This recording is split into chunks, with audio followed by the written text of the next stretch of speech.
Assalamu alaikum. Detroit, mine's number one. Just want to give my take on the Godfather of Harlem. His name Bumpy Johnson. I got a chance to watch it. It appears that it's 4 shows. I don't know if it's a series or if it's just 4, but I watched 3. I haven't got a chance to watch the 4th one yet. I'm gonna watch that one today.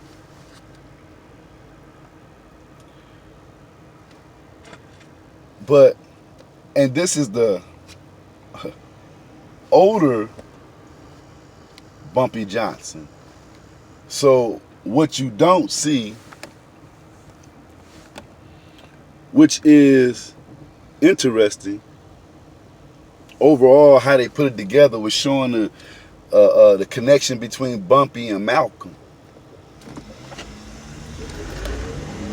So it's like seeing a artist. I don't know these younger generation artists, rapper, singer, R&B artist, whatever. Seeing Whitney Houston or somebody singing in a nightclub, knowing them from when they was singing in the nightclubs, and seeing them now that they got millions of fans, and when they come to a concert, they selling out 2 and 3 days at one venue with 30,000 people. But you know this individual from when they were singing in nightclubs, or when you were helping them to bail them out of jail and things like that. That's what you don't see. You don't see the beginning, the younger Bumpy Johnson that made him the Godfather. What you seeing is all the connects that he has, the information that he has. You don't understand the principles and the moral code that it takes to become a Godfather. The thing about the new Godfathers in 2019, we don't become a Godfather through the old rituals. We can become a Godfather from killing a lot of people in our younger days, but changing our lives. Nipsey Hussle said it better like this. He said it's, I don't know exact words, but it's powerful to have strong enemies. That's what he said. It's a powerful situation to have strong enemies, to have powerful enemies. But he was talking hood language though. See, he was looking at what God had put on him to do.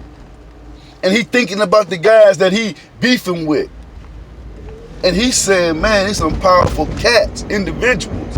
He didn't say that, but it's the only thing he can mean, because it's not power in having powerful enemies when you got the government after you. Like the Honorable Minister Farrakhan, it don't make sense in that realm. But if you a thinker and you able to come down from different levels to get in the shoes or the moccasins of your brother, you understand he was talking about his surroundings, man, and how if he can get this brother to come on over here and that brother from the Bloods and the Crips and the whatever the names they got down there, you know what I'm saying?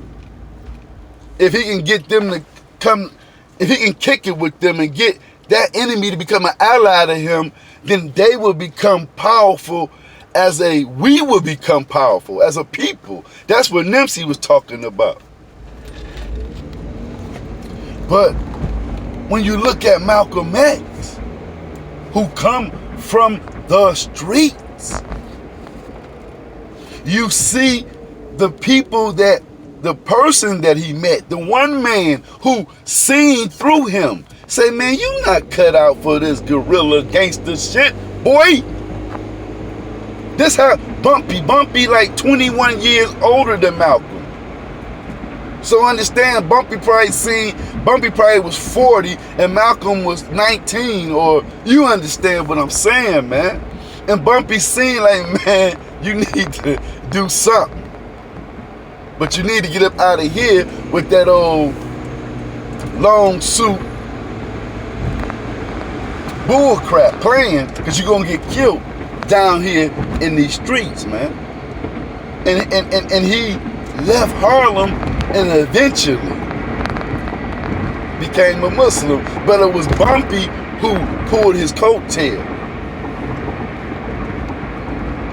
But the point is, now Malcolm comes out and become a very serious man.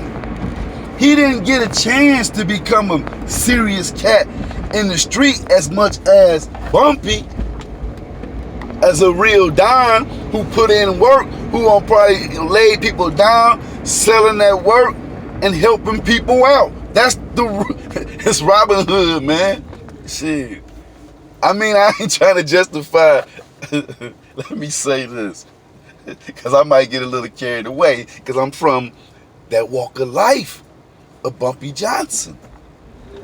I'm also from that walk of life of our great brother Malcolm X. So y'all gotta excuse me if I get beside myself.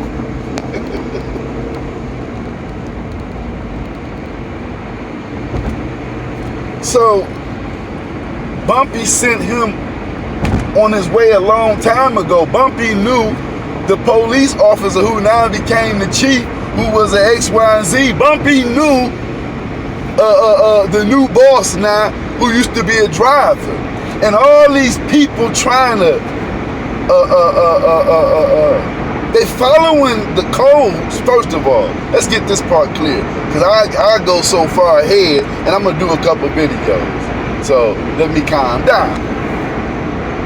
Now Bumpy comes out, and Malcolm was a powerful influence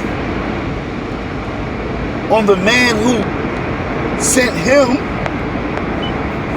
really saved his life.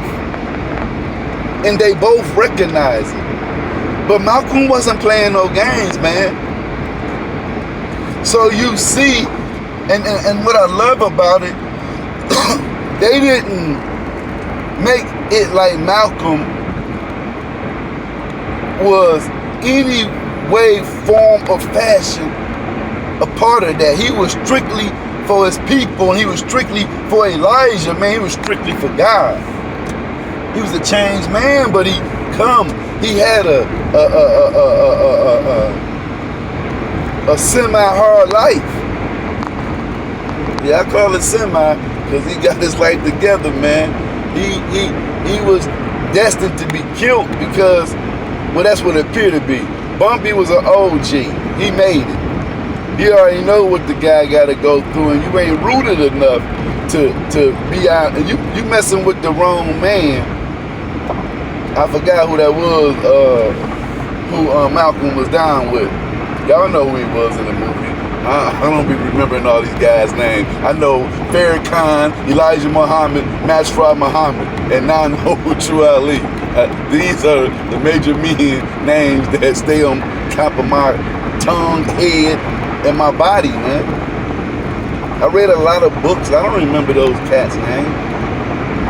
I just suck up the knowledge, and if I gotta give props back to that, then I find out where I heard that from. I heard this from X, Y, and Z. But anyway, I'm jumping around, man, because the topic is fire. And if y'all haven't seen the Godfather of Harlem, you need to check that out, because the Muslims, that's what we about in real life. This new wave Islam that's going on, where you see brothers still selling drugs and out in the streets fornicating with women and, you know, chasing women like they still niggas. That's not Islam. That's not what the Honorable Elijah Muhammad set up, and that's not what the Honorable Minister Farrakhan set up. I gotta do a part 2. Peace. Assalamu alaikum.